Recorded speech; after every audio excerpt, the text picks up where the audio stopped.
This is Michael W. Ford. Dragon of the Two Flames, Demonic Magic and the Gods of Canaan has been released and is actually following several different formats to be published in ebook, iPad, Nook, and all those different formats, including a 8.5 by 11 full color version, because we do have some plates in the book which are color, one of which is a gnat, the goddess of war and love, representative of the planet Venus. She's actually painted in blood by the artist and is a very striking image for anyone wishing to work with such a goddess. I wanted to discuss a couple of the different tools that I created during the process of writing and compiling Dragon of the Two Flames.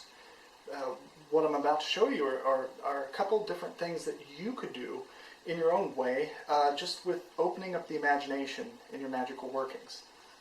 I'm the type of person who has to have a visual image in my type of sorcery. Not everyone's like that, but I tend to use my imagination. I have to visualize something. Even when it comes to recording music, I have to visualize it like it's a film or an image in front of me before I can create it. So there are not a lot of Ugaritic, Canite,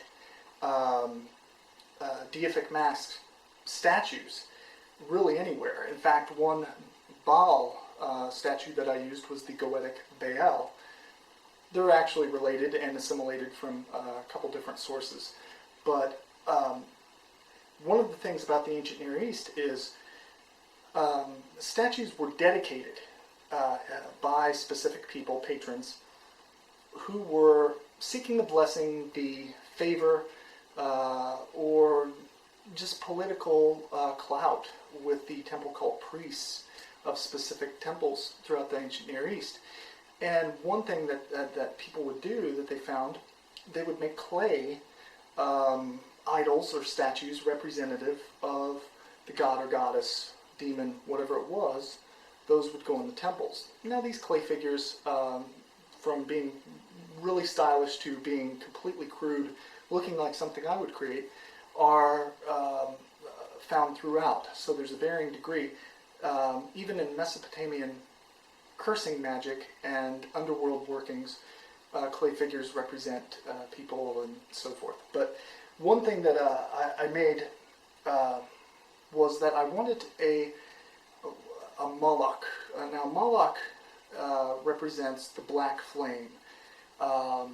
It represents the solar or essence of the sun, the creative but also destructive essence of the black flame.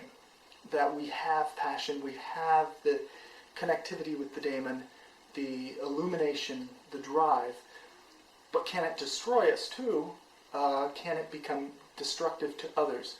Yes, indeed. That's why you have to check that with a sense of calm and balance.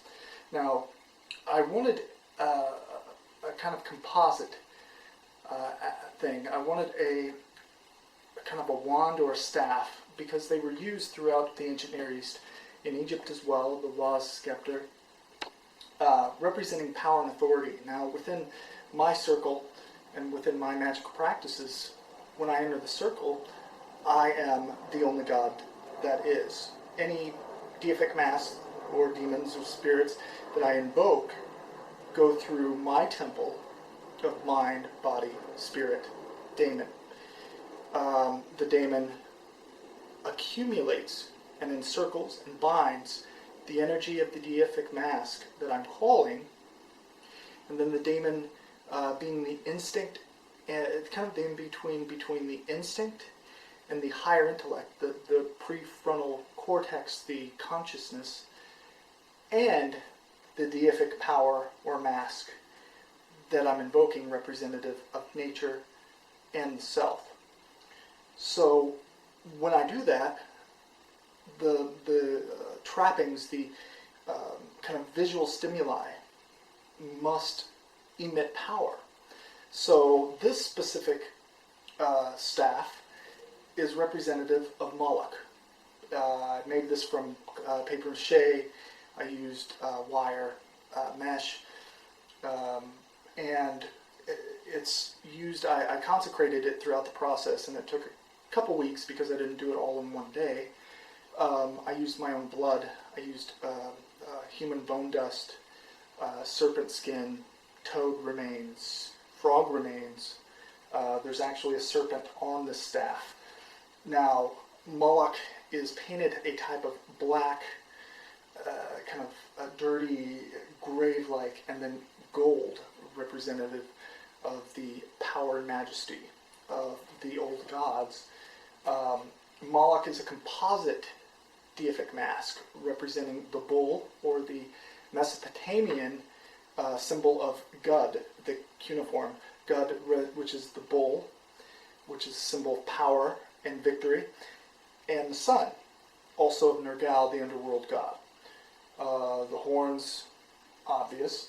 And the inscriptions, I used the cult epithets of Mot for his two staffs, of causing death and loss of children for your enemies. Zebul Baal, which is Prince Baal, or Baal Zebub, the god of the Empyrean heights, the lofty heights. Zebul Yam, which is Prince Yam-Leviathan. We have Judge River, Nahar, which is Leviathan. We have Horon, who is a god, a demon of magic. You will know him as Choronzon in John Dee's text, but his origins is Horon. He is a demon, but also a god, and was honored, and he controlled serpents and the things that dwelled in the desert wastelands, which was his domain. Horon was revered by the New Kingdom Egyptian pharaohs. He's symbolic and highly focused in our magic workings of Dragon Two Flames. We have the name of Chemosh, or Chemosh, as the dust and darkness as well. Now this is used, and it sits in this in the altar room for this particular type of working. I do offerings and invocations and meditations. I don't walk around with the staff. I don't go to meetings with people and carry the staff. This is a kind of private thing, which I'm reluctantly, or not so reluctantly, sharing it. But it's used also as a statue in a way, because it has a type of majesty and focus. The empowerment piece took quite a long period of time. You can do things like that in your workings, and you will empower them as time goes on. This is another item I'll show quickly. It's the Yam or Litan, Leviathan mask of deific mask, which I have used in early invocations of Leviathan, all the way through to using it as a meditative piece. It has the horns of power, and the serpent skin, which is draped over it, are from numerous sheds of my snakes. And I used papier-mâché blood, human bone dust, toad, and I think there are even some crab shell or remains mixed in this. And also it's kind of formed as a reptile. These type of things you may use or create according to your own will. There's no specific doctrine for that. It's up to the imagination and what you are willing to do.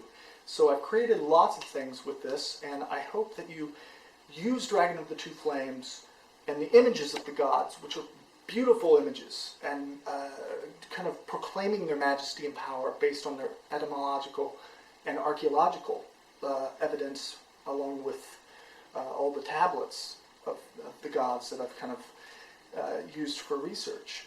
And let's recreate the old deific mask in a way that works for us today.